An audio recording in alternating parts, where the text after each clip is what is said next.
Hi, Trevor. Glad to see you've made it. Hi, Hello, Zita. good to see you Hi. all. Everyone be glad to see you back again. Hello, Trevor. Yeah. Thank you. Hello.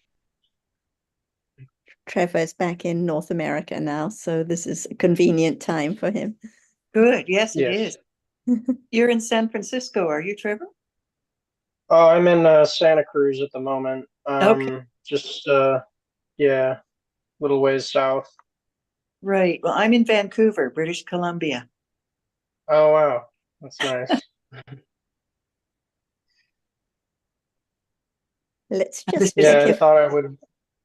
Oh, sorry. I thought I would be back in Berkeley, but I had to move in with my parents just to get things started. Just but yeah, after I came back from Thailand, how long were you in Thailand? about 2 months, Oh, just okay. about. Okay. But yeah. I was visiting in-laws who live in Bangkok and was visiting the foundation there like Good. while Yes, I I was remember. in Bangkok. Yeah, it's nice. Well, it's always a transition landing back in North America. Yeah, definitely.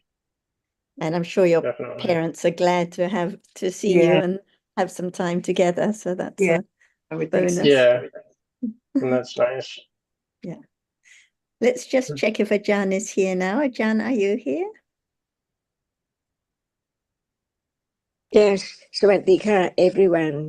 Sawadika, Uh, สวัส Ajan. ดีค่ะท่านอาจารย์ค่ะสวัสดีครับอาจารย์สวัสดีครับท่านอาจารย์ สวัสดีค่ะอาจารย์ And Trevor mentioned that since he was in Bangkok, Ajahn, that he's been a little confused and had doubts and looking at other teachers and considering what religion is. Would you like to say a little more, Trevor?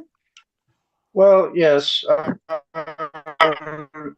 Basically, I've been caught in a cycle that like keeps repeating where I feel like I don't have like core beliefs and then I go looking for like a religion and like read texts or listen to talks or things like that and then I have doubts and then that doubt leads to stress and then I leave and like then feel like I don't have core beliefs again and like don't have like concrete sort of um direction in life and then like I go looking for religion again and then the cycle repeats itself and I've been trying to stop that kind of cycle because like it's not really based in anything. It's kind of just you know empty circling around in search of things and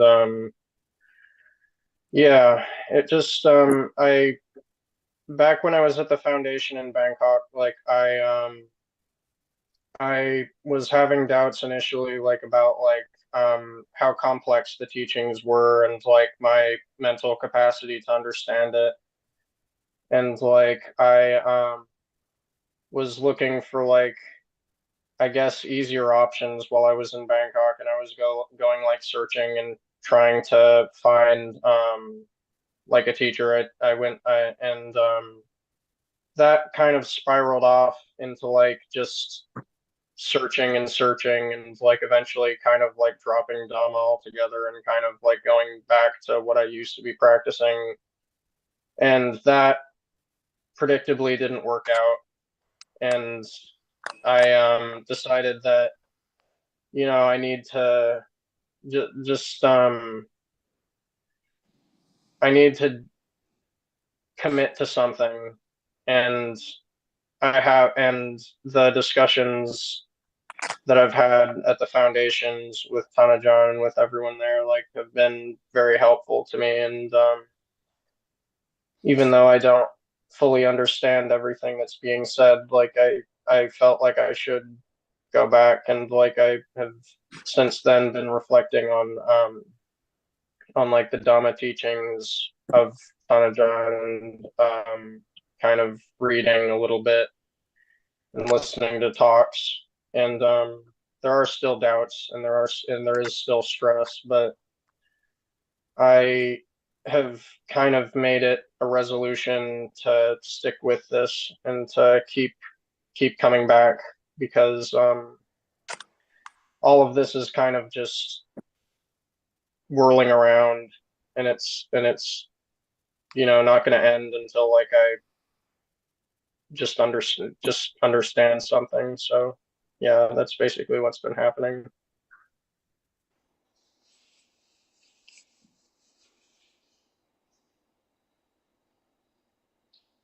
Just like you say, it will continue on and on until the understanding develops. When Yeah. there's not enough firm understanding in Dhammas as anatta, there is a lot of whirling around and doubt and confusion and looking for easier options, as you said, and And searching it for all, other ways and practices. So it comes down to the understanding of Dhammas now, understanding yeah. Dhammas as anatta.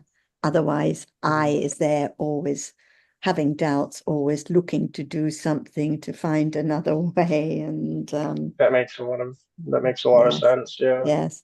So one just has to have a lot of patience. It needs a lot of patience to just consider and reflect and develop understanding of Dhamma right now, and to really appreciate that no Trevor there to do anything, just different Yeah. moments of seeing now, moments of hearing, moments of thinking, happy feeling, sad feeling, but each one is gone instantly. So it seems such a problem when there's a lot of confusion or doubt, but it's just a moment, just thinking about the story, the drama, and each one is gone, never to return.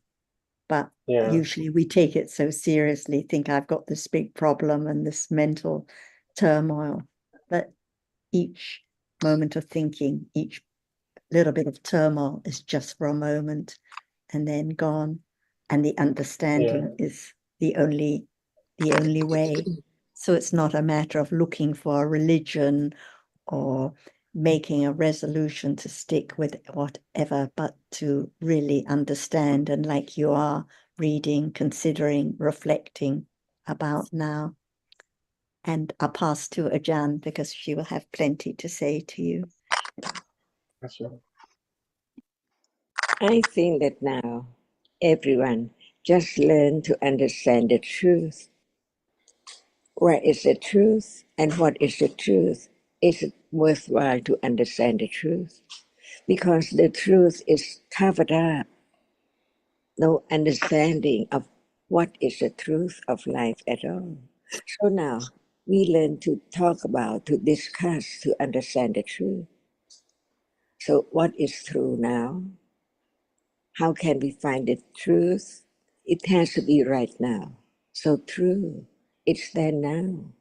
So learn about the truth of what is there as it is, one by one. Not just think about it and looking for moment of understanding what is life or what is true, because the truth is right now. Is that right? Learn to consider the truth, to have the understanding of the covered truth. It's been covered for quite a long time, because now what is the truth of this moment? No thought about it. Just follow what is there appearing as something from birth to death. But in truth, there is just one moment, so a very tiny moment at a time. So we learn about whether it's true or not. Is seeing now true? Is hearing now true? Is thinking now true? How come? It seems like they arise or they are there together, but in truth, only one reality at a time. They cannot be mixed to be taken for something. But in truth, what is it? Be truthful to the moment of what is there. A moment of seeing can never be a moment of hearing. They cannot arise together by different conditions. Is this life? Is this the truth of life? right now. So true. No understanding of the truth that it's there by conditions. Without conditions, nothing can arise at all. And what is there has to be its proper conditions for its arising to be only now seeing, hearing, thinking, liking, disliking, all day long. Each moment in life is so true. So, what is the truth of each moment right now? Because now the moment of seeing is not the moment of hearing at all. They cannot arise together. So, learn to understand that seeing is so very short, because it has to fall away, not there at all, while hearing is there. Instead of seeing just a moment ago. Is this true? Just learn to understand the impermanency of each moment in life. So there can be the understanding of life, each moment is not last at all. It does not last. It's gone unknowingly from moment to moment. From moment of waking up, seeing, hearing, smelling, tasting, touching, thinking, on and on and on and on, until tomorrow, until next year or next month. Is that true? What is there now? It's not tomorrow at all. It cannot last. It's gone. So there are moments of other reality, like seeing, hearing, not together at all. Just one very rapid arising and falling away of conditioned reality, uncontrollable. Is that true? Is this life? What can be taken for I or something permanent? Impossible, because it seems like it's there, still there. But in truth, what is there is by conditions and only one reality appearing at a time. So we live in the world of thinking of whatever is there as something, an I and someone all day long. Where's the I? Seeing cannot be the I, but without seeing, can there be the idea of I seeing right now? So learn just to understand the truth in one's own language and learn to understand the Dhamma word, what is that used for seeing, hearing, smelling, and so on. That's all. Just understand and be truthful to the truth. Right now, they seeing. Who conditioned it to arise? No one there at all. It's by conditions, the I base and that which impinge on it, and also other conditions unknown, until we learn to understand what are that in that very moment. It can be learned, it's gone. So it cannot be I see or anyone see at all. Is that true? Is the world of what conditions to arise and fall away continuously, unknowingly, that this moment is not just a moment ago, and this moment is not the moment which is to come later at all. Is that true? Just learn to understand the truth of life. What are they? Little by little, to have firm confidence of the truth. Satya Parami. Is that true? What is life now? Is that which appears. If there is no reality which arises and experiences what is there from moment to moment, how can there be seeing, hearing, smelling, tasting, touching, thinking, and what is taken for the whole world, or many worlds, stars and moon and so on? Is that true? And then the end of life, no more this person, never be the moment of this person anymore. Is that true? So learn to understand that in truth, not only just at moment of death, there's no I at all, but even right now, what is there? It's as it is, seeing, arises to see and then gone. Where's the I? Is there I? Is there something permanent? Or is only the rapidity of that which arises and falls away by conditions endlessly, just like a moment ago, and then now, and then future, on and on and on and on, endlessly, from birth up to now, and tomorrow, and on, until death. Is that true? Yes. No, no I. The word No, in Pali, what is so true, it has its own characteristic to appear as it's a reality. That word is Dhamma. Whatever is real in one language, the word Buddha taught is Dhamma. So now understand, whatever is real, it appears as it is and then gone unknowingly, because the rapidity of the succession of the arising and falling away condition the shape and form to be taken of someone very permanent or something permanent right now. So what is true and what is not true? Just consider what is true, what is real. Nobody can change it. Seeing cannot hear, and it sees and then gone. And hearing after seeing, hears and then gone. All Adamas, whatever is real is Adama. So all Dhammas, whatever is real is Adama. So the Dhamma means that which is real. Why it's real? It has its own characteristic. It's there appearing as seeing. So what is real? Seeing is real. But what is seeing again?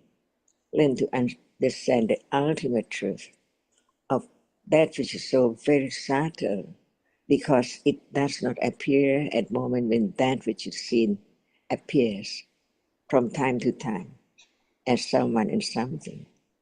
So learn about what is there, which is real. Seeing is real. It does not show up because it sees that which appears. So that which appears is conditioned by the reality which sees it. Otherwise, it cannot be seen at all. Is that true? So the seeing is one reality, and that which is seen cannot be seen. It's another reality because it's now seen. Is that true? That's all. Whatever is true is Dhamma. So learn to understand the meaning of the word. One has heard many times, but what is the reality of that word? What is real? No matter what. Is hardness real? 3. Be truthful to the truth.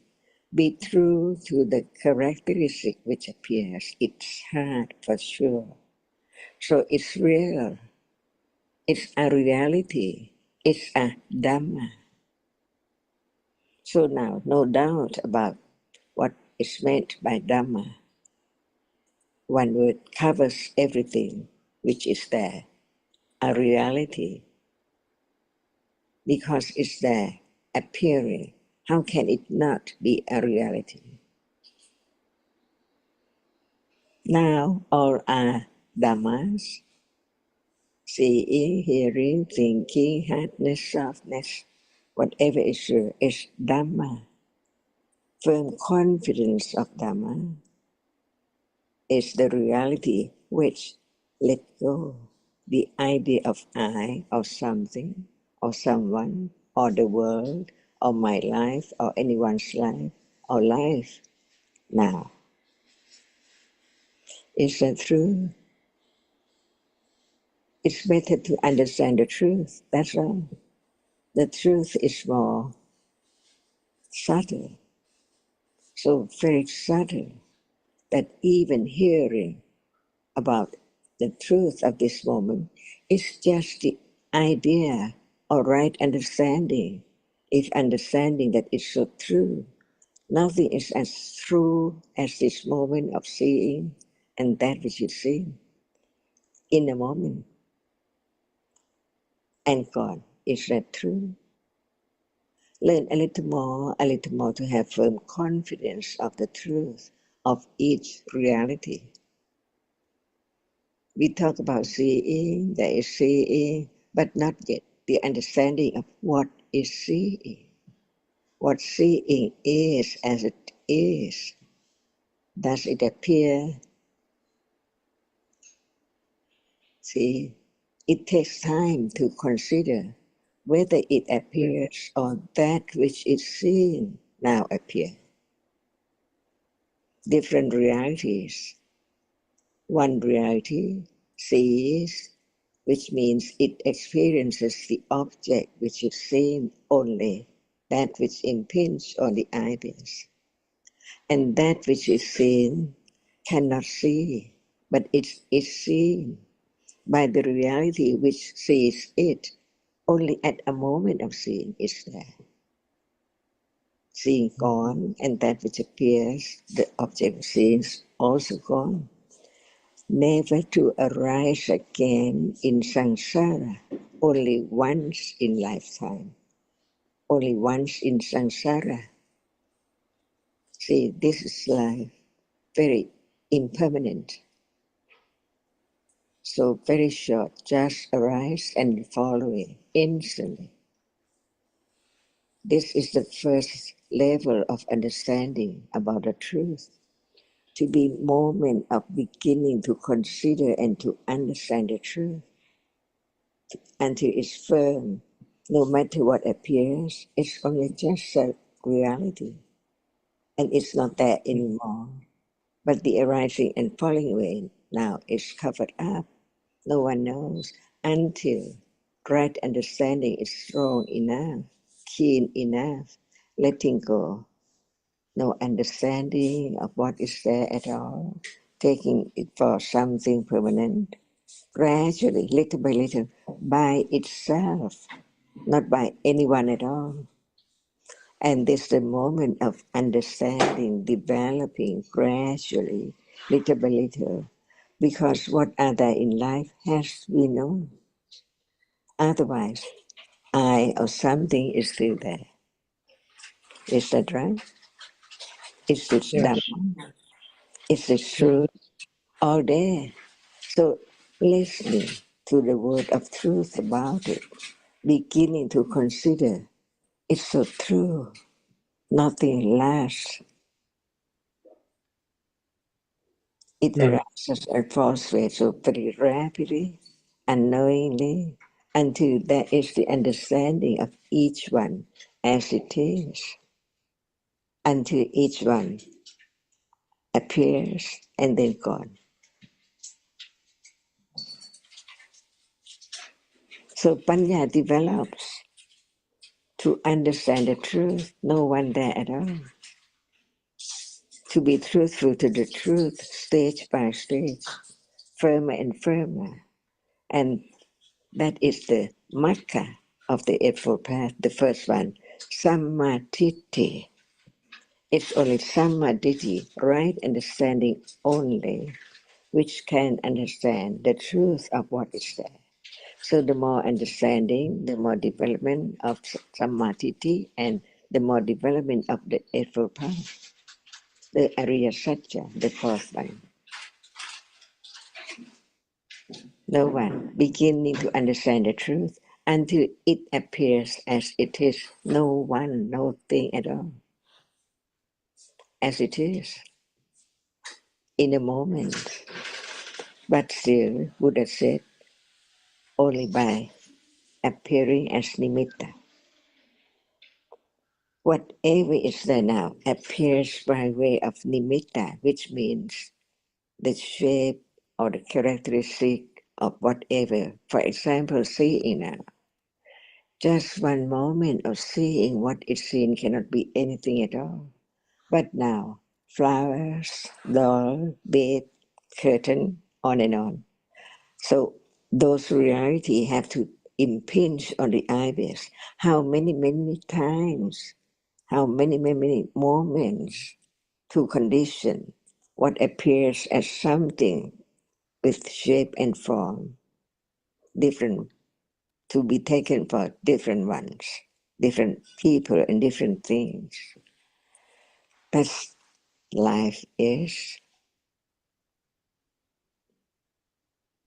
No understanding or with understanding of the truth. That's all.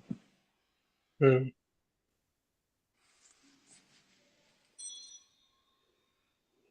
Thank you, And Dhamma. I appreciate your understanding of careful considering because it's only moment of understanding which develop, which is the path. Yeah. I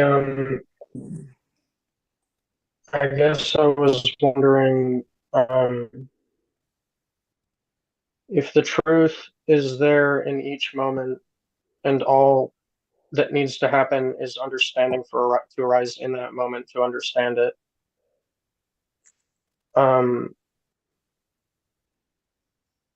How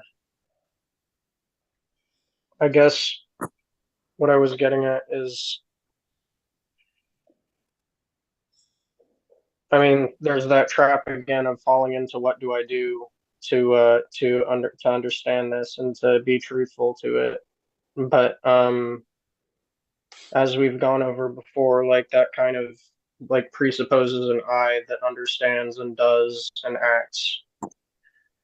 But I guess I was wondering how to appreciate each given moment as it arises.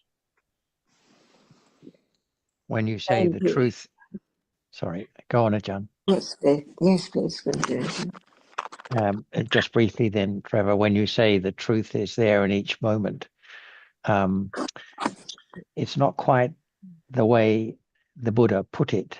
The truth is to be understood, but it's not sort of there waiting to be uncovered, as it were. It is understood by a moment of understanding. So it's the understanding that is to be developed. What is there at each moment are the realities that are the object of understanding. So even when there's no direct experiencing a visible object, it's obvious that a visible object is being experienced because there is an image of people and things. And that's a moment of thinking about the visible object that has been experienced. And thinking is another reality different from seeing consciousness or its object, the visible object. So the realities are there, but they are not seen as they truly are because of the understanding being undeveloped. So what are the factors or conditions for that understanding to develop? They are just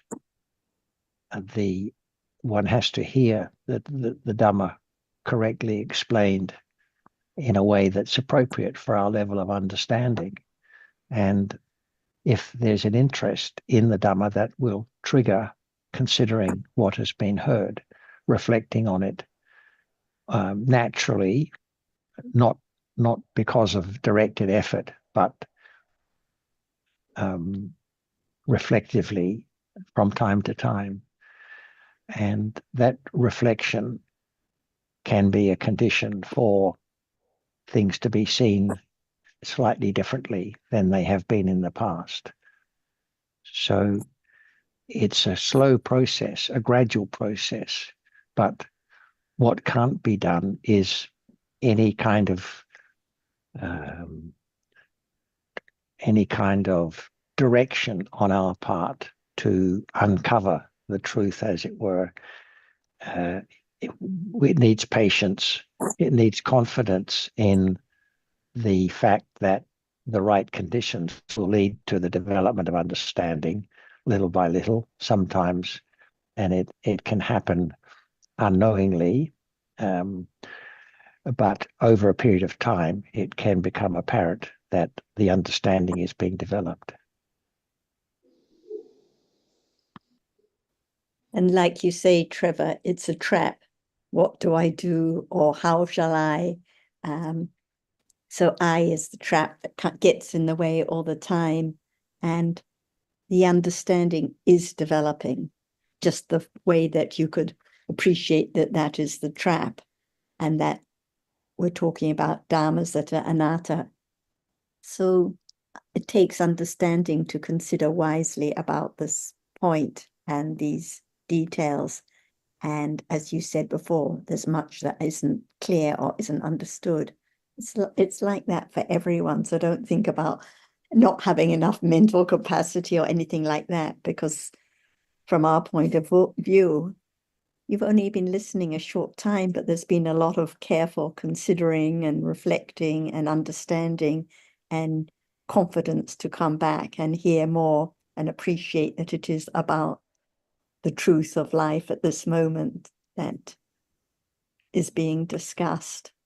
And when there is more reflection on what's been heard, I think it becomes more apparent when the moments of I intrude. It's probably more common than even we realize. The idea that I could do this or I could do that, which would help me have more understanding, or why isn't there more understanding, or why aren't I able to experience visible object, and all these kind of thoughts and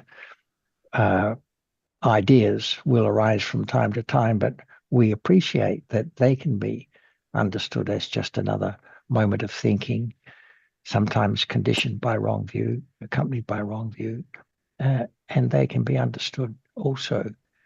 They are realities, and any reality can be the object of understanding its true nature and characteristic, and that is the development of the path. It's not necessarily having less agusala in a day or more gusala. It's having a better appreciation of the nature of life at this moment as experienced by the direct understanding of any reality that appears.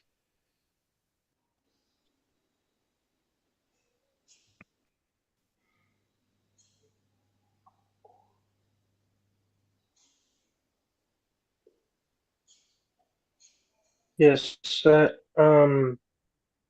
want to say that makes so much sense. And but like there's so much that I have to learn, and like just but at the same time, when the words kind of just wash over and there's consideration of them, there's a better the manifestation of that is kind of like a better quality of life, I would say. And I think that's part of what caused me to come back, is because like I really realized that, or there was realization that understanding the truth of the present moment, and when there's understanding of seeing, for example, there's no pain really, like that's in like the mind, like there's just seeing. Mm-hmm. And that's usually just for a split second, where you just see something and there's awareness that there's seeing in that moment. But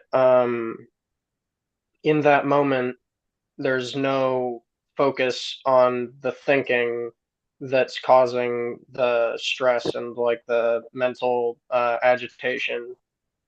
So it it kind of gives like a taste of what understanding and therefore freedom can be like, I think. And I'm not sure Yes. if that's like the correct way of but yeah.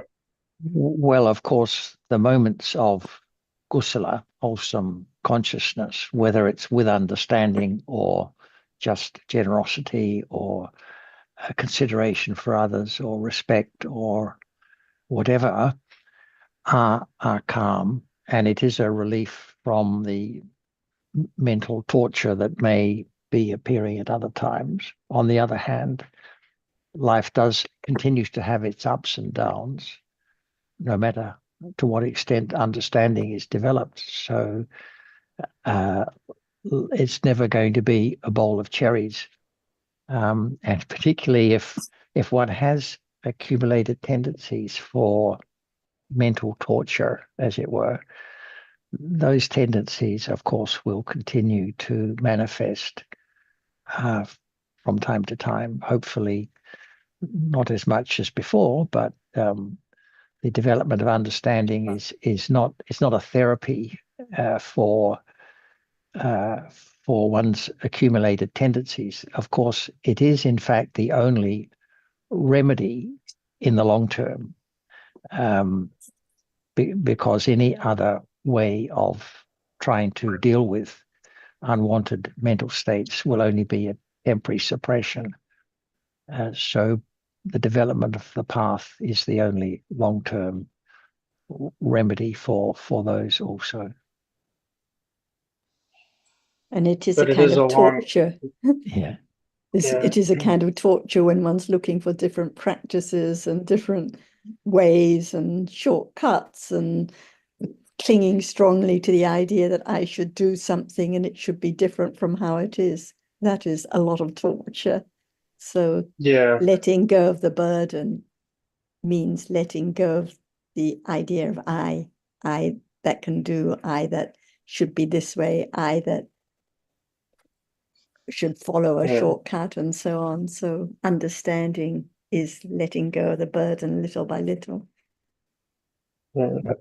But I think it's no doubt true that life does become somewhat easier with understanding, because one ceases to fight against conditions after a while, to appreciate that the more appreciation there is that things happen by conditions, the less expectations one has that things will happen in a certain way. So that alone is a great benefit from the development of understanding.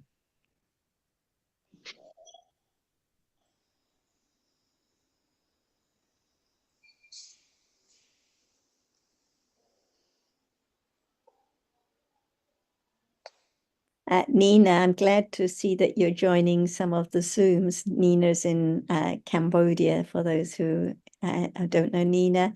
I don't know if you're able to speak, Nina, and say anything and express what you find difficult to understand in the beginning. Good morning, Sarah. Good Morning. Thank you for the opportunity. I wasn't able to turn on the camera because I'm a bit of traveling right now. Well, we Yes, have but a very nice picture of you with your little child, so that's good.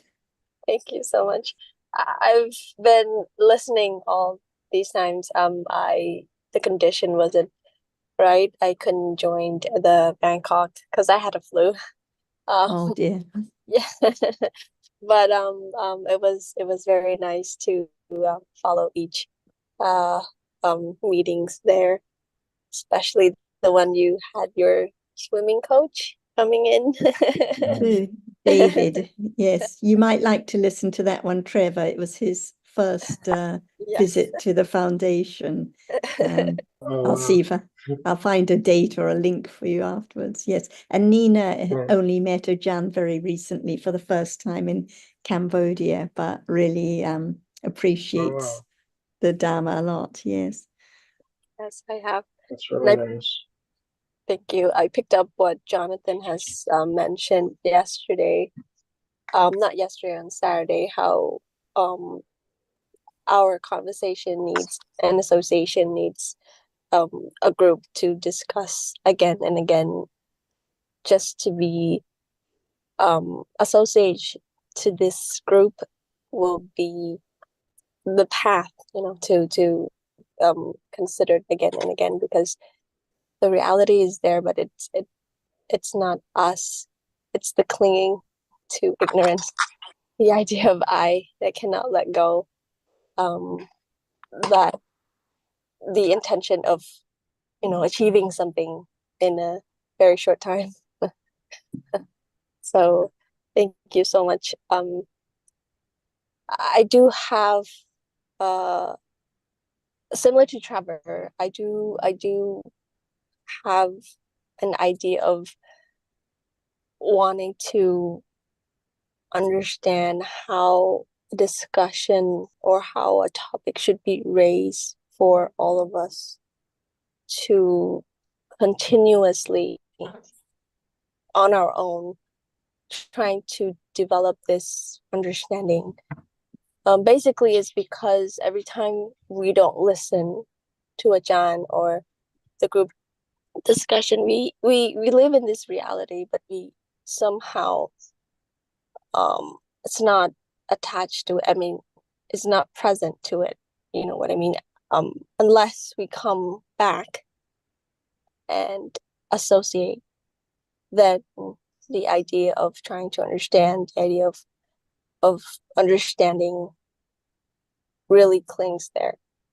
But on our own, for example, if we don't on our own, it's very hard. If yeah. Well, talking of swimming coach, it reminds me of my experience there, because every time we come back to Bangkok or Hong Kong, where we also have a swimming coach, the swimming coach has to remind us of what we've forgotten in the meantime and the bad habits that kept creeping back in. And it's the same with coming to have firm confidence in the Dhamma. At first, we listen, we hear, it makes sense, we think it's something worth considering, but when we're not in the right situation, Yes. other things take over, and it's lost, and it's difficult to recall it on our own. So again, it's a matter of repeated exposure to the true Dhamma. And of course, the interest is there all the time, but it not strong enough to condition reflection all the time. There'll never be reflection all the time, of course, but as one has more experience in hearing the Dhamma, and as one's understanding grows little by little, imperceptibly, there are more and more points that are borne in mind. So it takes patience and courage, because the temptation is to seek other means or getting results. But the results don't appear straight away. Yes, thank you.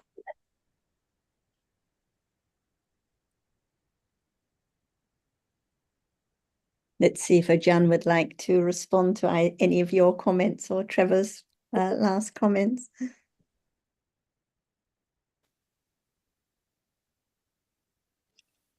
So now, is there a little more firm confidence of Dhamma? See, understanding that whatever is there now is a Dhamma, but it's not known. Quite long time, years ago, as it is. Just learn little by little to understand the truth of no one and no thing at all. What is there by conditions. So how much confidence of the truth. Because no matter what we are talking about right now, what is Dhamma? Not just the meaning, but the nature of Adhamma now. What is it? Adhamma, not anything, just it has been taken. Before we talk about it, it's something. And even right now, we talk about Dhamma, but it's still something. Is that right? That's why I understand what it's meant by confidence of the truth, to be so firm, Satya Parami. Otherwise, it's forgotten. Even when we're talking about it, not enough confidence of the truth that it's just only a Dhamma. That's why I learn to understand that it can be known, it can be understood gradually until right understanding develop to different degrees of understanding. And that is the Magga Sammaditthi. It's the development of understanding of the truth of what is there. That's why now, can anyone say what is Dhamma now? This is the way not to forget the truth of this moment, not just the word remembered. Kunina, is the Yes, Dhamma? Ajahn. There is Dhamma now, Ajahn. Is the Dhamma now? Yes, there is. Okay, what is the Dhamma? The hearing. Okay, it's object of thinking when someone talk about it. Before that, is there any understanding of the nature of seeing as it is not self? So it's Dhamma. But if there's still no understanding of the truth, even you don't say out or speak out, it's hearing. Hearing is I hear. Is that right? Yes, that's right. That's why listen again and again and again to be able to say, what is there now? Dhamma, one by one. That is the moment of beginning to not just understand the word, but to understand the nature of Dhamma. So now, what is Dhamma? It's a reality. Everyone knows the answer, See, but what is there? Used to be taken for something, but in truth, it's nothing. It's just there by condition. Even it's there, but when it does not appear, who knows? So what can be learned is only that which appears. Is that right? Yes, that's right, And Ajahn. what is the point of listening to the truth? To understand the truth as it is, right? Yes, That's why beginning again and again, not to forget the truth of no matter what is there right now, is Adhamma, which is unknown at all, even it's there. This is the subtlety of Dhamma, to understand the great virtues of the Buddha. It's so deep that he taught to understand the truth, to realize the truth, to have no doubt about it, to eradicate wrong understanding, which has been eradicated. How long? Uncountable. So how short it is, or how long it is, to begin to understand the truth of it.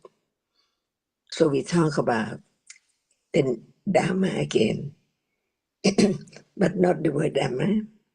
What is there now? there's hearing right now.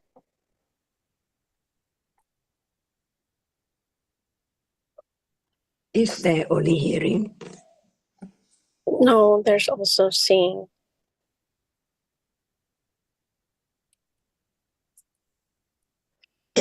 What are there? Touching as well. Pardon? There's touching as well. Hearing. Is See, there any touch- moment understanding it as a Dhamma? no. That's why listen again and again to have conditions to even just think about it as a reality, right? Yes. Yes. That's why it's not just the word, but what is there can be learned when there's more confidence of each word that it is to understand the truth. But it cannot be understood. The truth cannot be understood instantly. That's why it takes time to understand a little more about everything, to condition moment of understanding the truth of what is there by unattended, unexpectedly, while conditions to realize the truth is enough at that very moment only. So how can be the condition, the understanding enough to understand that? Otherwise, Buddha didn't teach for 45 years about the first round, understanding the truth so firm, which will condition a moment of directly understanding that which is now appearing as we have heard. Otherwise, what is heard is useless. But it's there, talking about what is there. More, for example, the reality which sees and the reality which hears, are they different? They are different. What is the difference? They experience different object. The object is different. Yes. The nature, the reality, the characteristic of that, which experiences is the same or different.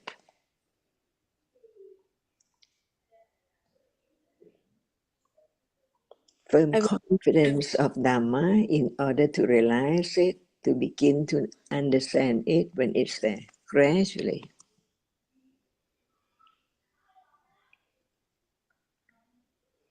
See, the reality which sees and the reality which Hears. hears, are they different?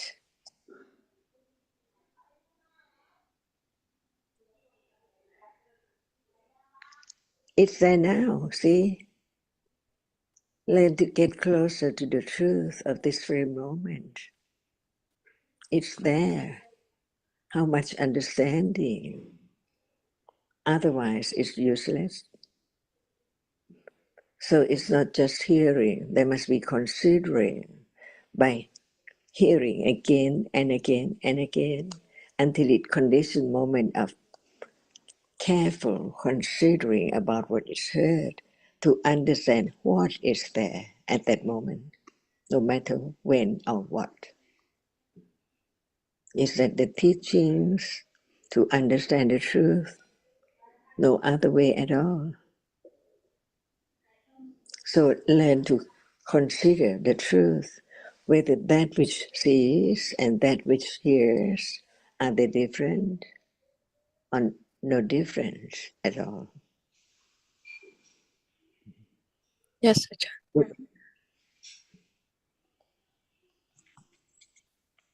I would say they experience different object, but if you say the reality, that experience is the same.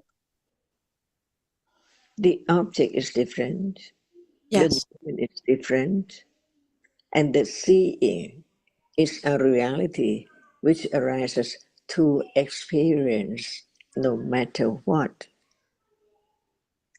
It's the experience, the object. Never change. It arises to experience the object, but the object is different. Yes. Can the object experience anything? No, Ajahn. They are different realities, right? Yes. One arises to experience the object unknown from birth, non-stop, just arise and falls, performing the function of experience as the object all day, no matter who knows or not, seeing, hearing, smelling, tasting, touching, liking, and so on. The reality which experiences the object is that experience the object, so the object appears. Otherwise, the object cannot appear at all, no matter what. Is that right? Yes. And this understanding gradually, secretly, profoundly letting go the idea of self, wrong understanding, ignorance, no understanding the truth. So it takes whatever is there as something or someone or I all the time. Is that true? That is true. So beginning to understand, I was born and I hear, I see each moment. In truth, the reality which arises and experiences is there. No one at all. See, even right now, it's the unknown, but we just talk about it for it to be known. Little by little, that is there. Touching, hardness appear, but that which experiences hardness, does it appear? No. So if there is still no understanding of the truth of that which experiences the object, it has to be I all the time, at moment of seeing, thinking, and touching. While there's no I, but that is a reality, conditioned to arise to experience the object. Beginning to understand the truth little by little until it's not forgotten. Because at any moment talking about the reality which experiences is there right then, but it's not known as it is yet as long as it does not appear. Is that right? Yes. That's right. Is it so subtle? Is it so subtle? It's very subtle. That's why begin to understand the virtues of the Buddha. No matter realities are so very subtle, his virtues, great virtues of understanding, discern the truth, realize the truth. That's why he is the Buddha. Pay respect to his great virtue. Otherwise, can anyone understand the truth without hearing the word of truth from him? No. It's so very subtle. It takes how long to begin to have confidence of the truth, even it is that stage of intellectual understanding. But without it, how can there be a little more each moment conditioned to be mindful, to be aware, to attend, to consider, consider the truth, gradually develop. That is the path. Samadhi develops on and on each moment because the path is to understand the truth. So it's not other way at all. Beginning to have firm confidence. Otherwise, avijja, no understanding, clinging, takes one away to other objects instantly, all the time. That's why this is against the current of ignorance and attachment, which is so very strong. That's why we learn about other reality too, not just only the chief of experiencing, which the word citta, Chitta. vijnana, or mana are used for understanding what is there as it is, as it is. Vijnana, see, Chakku Vijnana, the reality that experience the object is conditioned by Chakku, to experience what is seen now, little by little, gradual, considering the truth of each word of the truth that is all about now, to get closer and closer to understand what is there now. So is seeing far away, No, hearing far away. not So, at all. so very close, right? Yes. So close that no one attend to the characteristic which is there. Otherwise, there's no world at all. No idea, no thought, no clinging. That's why learning to understand the truth, to build up or to develop firm confidence of the truth, that it has to be understanding what is there right now. Otherwise, the idea of self cannot be eradicated. So learn about what is there little by little. There is the reality which arises to experience the object, so the object appears so very clear, the very, very soft, the very, very hard, or the very, very hot, or very, very cold, by that which arises to experience it as it is. No word, even understanding, at moment of understanding, no word, but it understands, not I or anyone at all. Learn to understand the anothness of reality. All kinds, all dhammas, all that which are reals are anatta. No one, no thing. Beginning to let go. So very gradually, let go what?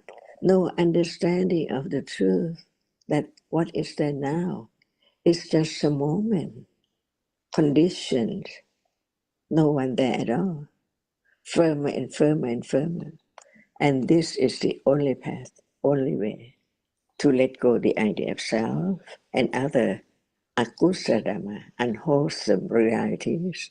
So when we use the word unwholesome reality, we are talking about the characteristic of reality in a day a little more to understand what this moment is. It's moment of understanding or moment of ignorance. Who knows?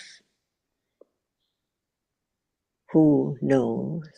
No who, but understanding is a reality which can understand the truth of what is there as it is, little by little. It's this Dhamma. Yes, Ajahn. Even we don't use the word Dhamma, it's Dhamma.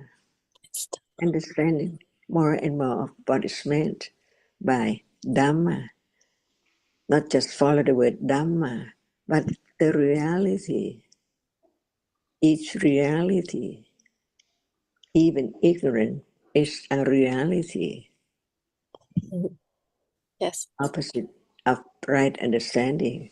This is the only way to gradually, subtly letting go ignorance and attachment to what is there as something atta, opposite of anatta, not anything, no one at all. So from the word of atta, people and things in life, from life to life, it gradually understand the truth of anatta. It cannot be anyone. It's conditioned to arise at birth, on and on, seeing, hearing, until death. See? Learning to understand life, what is taken for I or life or something, actually is just only a reality, the one which arises and experiences the object. No shape, no form, no smell. Imagine what is there, nothing but that which experience. And the object which is experienced is not that which experience it, until it appears closer and closer right to this moment. little by little, until the understanding is so firm. Unexpected moment of that which appears clearer is there, not different from what one has heard. It's there as it is, but clear understanding is there. Not just thinking, learning, talking. That is the way, the beginning, the first round of Ariya Satya. Not just I am trying so hard to get what? No understanding. Yes, So it takes quite great patience, kanti parami, with other kinds of kusala, which is there as parami too, conditions supportive to that moment of understanding. When time comes, is this Dhamma? Even we don't use Dhamma, the word Dhamma. It's Adhamma, all Adhamma. Is there any doubt about Dhamma now? no, Ajahn. Every all well, So when anyone talk about Dhamma, understanding is there. The reality, which is just a reality conditioned by its proper conditions. Is yeah, this moment?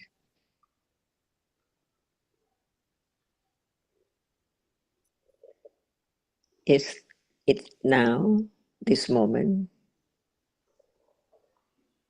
we are yes, talking about? See, until there is a little more understanding of what is then now. Another stage of understanding directly, not just talking about seeing and no direct understanding of seeing, and understand a little more of the different reality. For example, Citta is that the word for the experiencing, the chief of experiencing an object. But Citta is not right understanding, different function, different characteristic.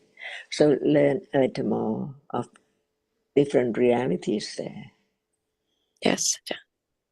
Not just the word sati, see, what is it? See, or panya, what is it? What does it understand?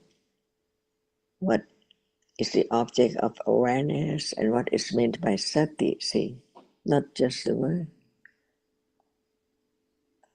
Yes, Without understanding, how can there be realizing the truth?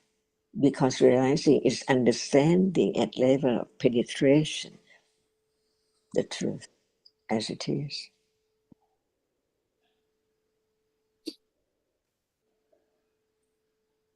So learning Dhamma is learning to understand what is there right now, little by little, to let go the idea of I like, I dislike, I remember, I feel, all are Dhammas, no one.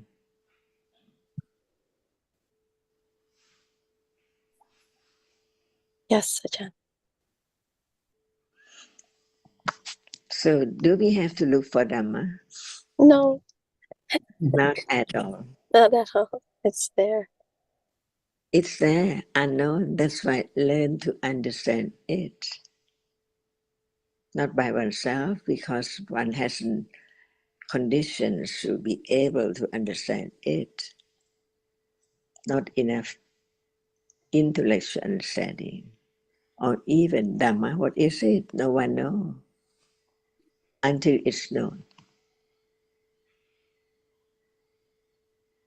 So that study of the truth, to understand the truth, to realize the truth, that's the meaning of Buddha.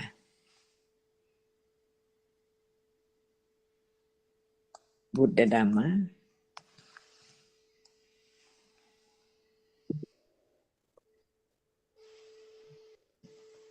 And to Sita and Anne, you've been ready, I'm sure, to speak. I don't know if you'd like to say anything to Nina and Trevor, or if you have any topic you would like to bring up, or anything to ask about today, or anyone else. Go ahead, Azita. I did, yeah. Just, and it's been a most amazing talk from Ajahn. Ajahn, thank you so much. You bring us back to this very moment, and I really appreciate the way you bring in citta without using the word citta, that you bring in the reality which does the experiencing. And I think you point out quite clearly the difference between the experience and that which is experienced. So I really appreciate it, and I hope Nina and Trevor have got quite something out of it as well. I think this has been an amazing talk, so thank you. And I do have something else, if I may bring it up now. It's now it's getting away probably from, and I've loved this here and now talk, but I'm curious about the asavas, the cankers, and I understood at first that they don't arise, but they're. Sundar and I had a talk, and he said it's like a sewer. It's underneath everything.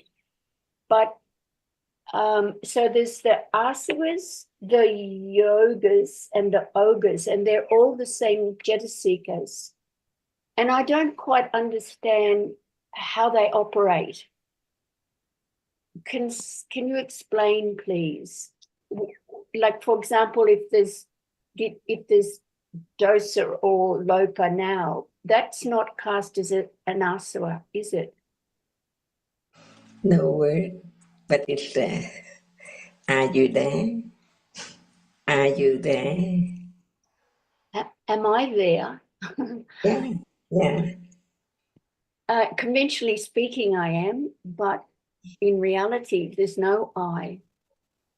But no understanding of the truth of reality yet. Asava cannot understand it. So at that moment, is there any understanding? Even you don't say, I'm sitting, but I is there, isn't it? Yes. Walking, you don't have to say, I'm walking, but the I is there. Vichasava is there. And Didasava is there. Bhavasava is there. Kamasava is there at any moment. When it's there, Kama as object unknown. All dhammas, citta and cetasikas, different kinds, are performing the function unknown. Asava, avichasava is there. Is there any doubt about avichasava? I don't think there's any doubt, but I wonder, like, do the asavas arise, or do they condition the kilesa to arise? I'm not quite sure how they work.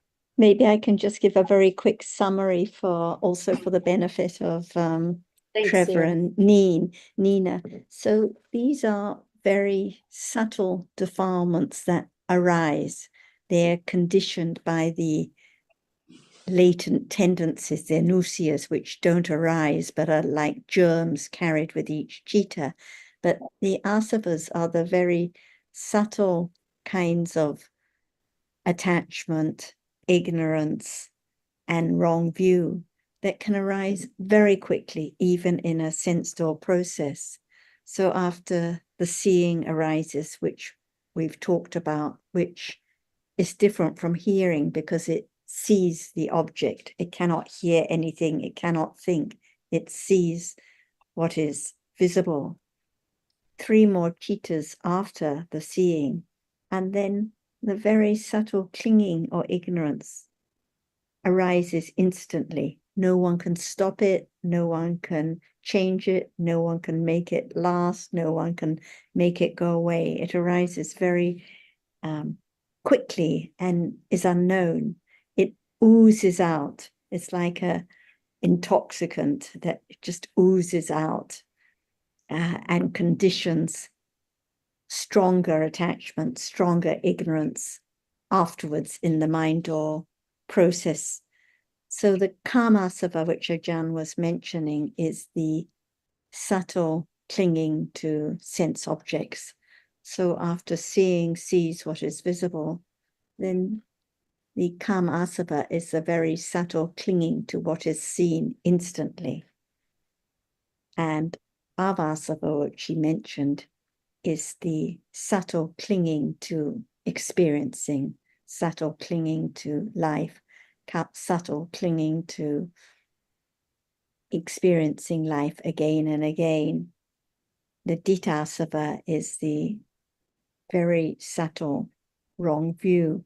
So quickly there can be the idea of something, no idea of a person or a tree yet, but there's the very subtle clinging to something that is seen, even before there's any idea of the shape or the form, the color, the whole, but it's the idea of something, even in that idle process. And the avijjasava is the subtle ignorance that arises. So like now, maybe not clinging, but what about the ignorance even now?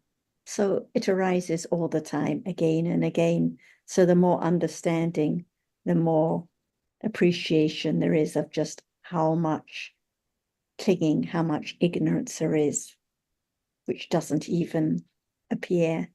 So it's never about trying to change it, trying to do something, or how this or how that, but beginning to understand these realities as dhammas, not belonging to anyone.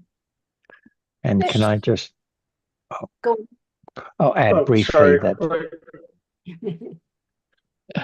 Yeah, sorry. So these are sorry. These are really briefly. These are defilements that arise immediately after, like, the chitta of seeing, hearing, something like that arises. They arise instantly after, and like as they're like defilements. These are different kinds of defilements that are being described, right? they are different kinds of defilements, and they're given grouped differently with different names just to indicate different aspects. So the asavas are defilements that arise in such a mild form that they are not apparent, but they are there. They're said to be like pus oozing out of a wound. So they are constantly oozing for us, but not apparent. And then in a slightly stronger form, they are referred to as the bonds, or I forget the order now, the floods. The explanation was that they are called floods because they sweep beings away into the ocean of existence, and because they are hard to cross. But they are the same realities. So they just work. You asked how they work, Azita. They work in the same way because attachment has its function, and it's attached, and wrong view perceives wrongly, and so on and so forth. So they don't work differently at different levels, but they are given different labels, if you like, to indicate that at different strengths they can be regarded. For example, with regard to the bonds, it says they are called bonds because they yoke beings to suffering and do not allow them to escape. But that's, if you like, the characteristic of any defilement. But they are grouped in different ways, just for different explanation of their danger.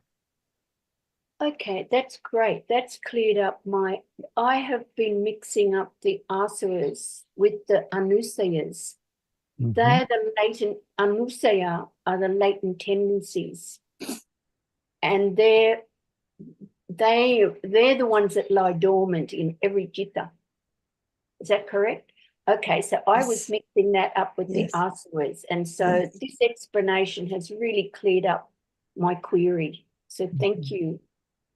And just very briefly to Trevor, so in the sense door process, a citta adverts to the object, to the visible object. Seeing sees it. 2 more vipaka cittas follow, also the results of karma. 1 more citta, which isn't cause or effect, which is inoperative, kiriya citta, and then 7 cittas, which are kusala or akusala, usually akusala. And when these 7 akusala cittas follow, ignorance is always there and usually attachment. So this is when the asavas can arise. So just 3 moments after the seeing or the hearing, the asavas arise with the akusala cittas, and then mind or processes follow, and the asavas condition stronger, clinging stronger. And of Ignorance. course, they can also arise when there's thinking that's not related to current sense door experiences too. So all the time. But the point is, there's a lot of very subtle clinging and ignorance that we have no idea about. Even the clinging ignorance that is not so subtle is not known. So, but it's good to appreciate it's there. Like some people may have an idea that in a Dhamma discussion there's no clinging or ignorance or wrong view, Right, yes. but it's the oozing out all the time. Sarah, may I ask about asava? So can we say that it's there the minute that we're born? So the follows. first citta in life is the birth consciousness, the patisandhi citta, which is a result of karma. And Yes. it is followed by many bhavanga cittas, which are the life continuum cittas, which are exactly the same kind of citta as the patisandhi citta. They have different functions, but exactly the same kind of citta. So they're the result of the same karma, that condition, the birth consciousness. And then the bhavanga cittas don't experience an object through any doorway. Yes. But the first process of cittas through a doorway is a mind door process of cittas, and with clinging, subtle clinging. So subtle clinging just to existing, to life. So asava's there instantly in those first mind door cittas, but not in the bhavanga cittas, which are the vibhaka cittas before that. So the only reason for learning more about these different details, like about asavas or the cittas after birth and so on, is to help us appreciate there really is no one there. They're just different cittas arising by different conditions, by karma, by accumulated tendencies, and so on, not in anyone's control, just different dhammas, nama dhammas and rupa dhammas arising by conditions falling away instantly. And by the time one wishes or thinks of having a different reality, countless realities have arisen and fallen away. Thank you. Thank you so much. I understand. So just a little more, just to appreciate more and more how no one is there to be found. Fill up the confidence. And Anne, did you wish to add anything? Yes. Flowing from what's been said here, in terms of the asavas, they're there, very subtle, and aren't apparent. I know we've spoken a lot, and John has mentioned a lot as we've been talking that certain things are there.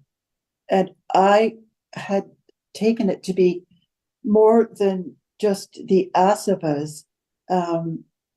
They don't appear because of not knowing, of lack of panya, of not understanding. So there could be attachment, for instance, which is quite strong, but we don't know. It's there. So I guess I'm looking for, is there a difference between when we say it's there, but we don't, it's very subtle, we don't understand it, or when we say it's there, it is something that can be known, but isn't known because of ignorance. We've only got a few minutes left, so I'll let Ajahn answer. Ajahn? Can what we have heard be known? Yes. Okay, so begin to understand just one reality at a time. For example, asva. Mm-hmm. While one is sleeping, does any akusala arise? Or kusala? It's bhavanga citta, unless one is not deeply asleep, and then I guess we get into dreaming and thinking we hear things. So everyone knows the difference between sleeping and waking up, is that Yes. right? Yes. So at moment of sleeping, does any akusala or kusala arise? I'm going to say no, but I'm not sure. Sleeping, very deep sleep, fast asleep, does any kusala or kusala? No, that's arise? bhavanga citta, isn't it? So it cannot arise, but it's Right. there. Right?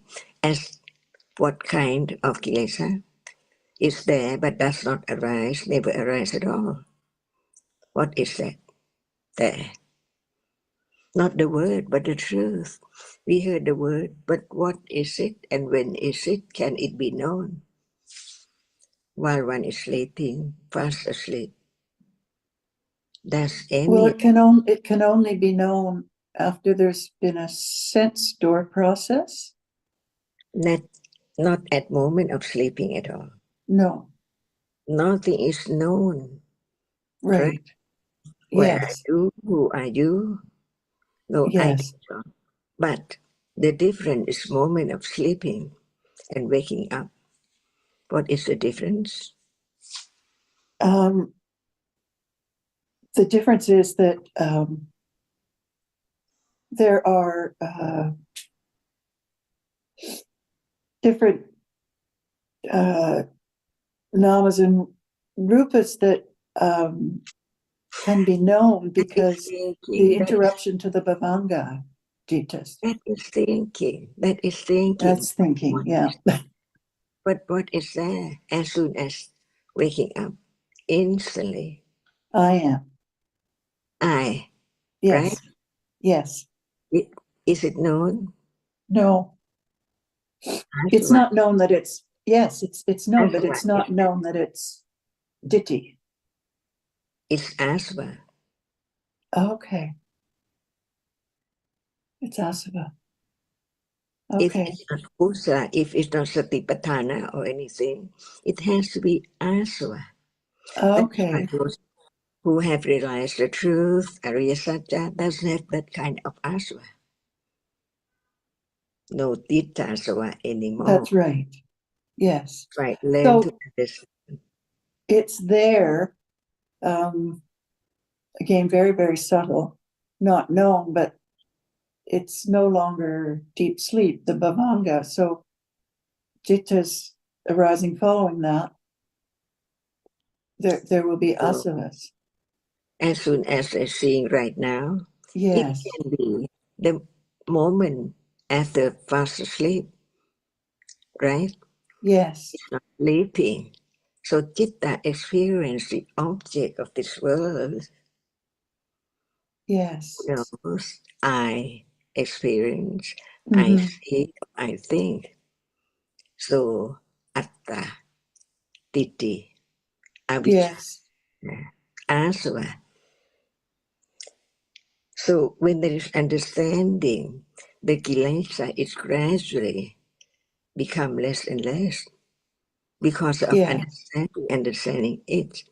That's why it's the way to eradicate the kilesa, no matter what stage, as ditti, no more. Even just wake up, no aswa of ditti.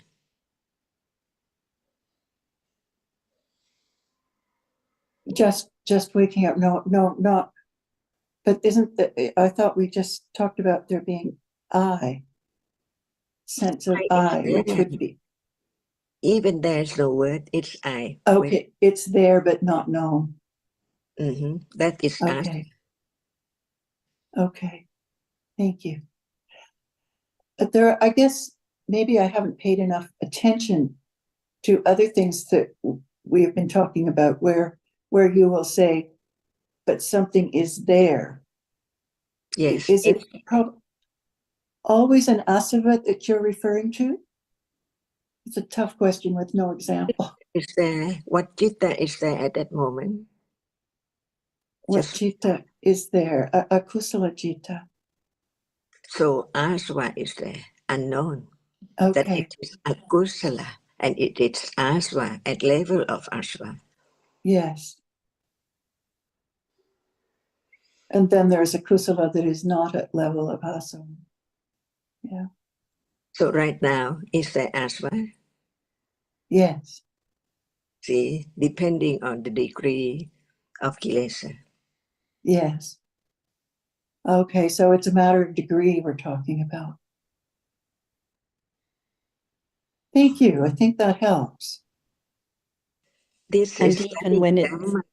and even when it's strong attachment, it's always my attachment. Oh, yes. So even that doesn't appear as it is. It's because So it's is that the mine part straight that's away. asava? I So guess we're splitting hairs here as to the wording, but yes, if it's strong attachment, it's not asava. Asava right, is the right, slight okay. attachment, yes. But it's there. But even when it's strong attachment and we think it's obvious it's here, but it's so quickly it's my attachment. So Yes, yes, I see what you mean. I think we can there's, yes, the discuss this difference topic between more. Yes. the difference between recognizing or thinking, oh, there's attachment. The part that doesn't always come to mind is my attachment, and that's right. So that's that is not necessarily gamasava. It's more like dittasava.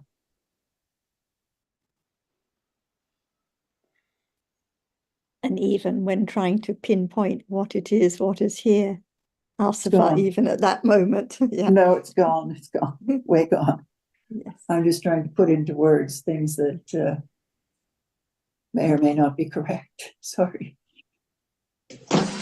And I think it's time to finish. But Hang, would you like to just remind everyone who your friend is? Yes, it's Lan. You remember Lan? Very, very Hi, happy. Lan. Very happy to see you again, Nice Lan, to after see so you. long. Yes. Ajahn, do you remember Lan from a Yes. long time ago? Very glad to see you from Vietnam. Yes, good. So Where are you now, Lan and Hang? Yeah, in Bangkok now. Yes. Okay. All right. Lan's visiting. So Lan, Let please. you all and see your smile and hear your voice.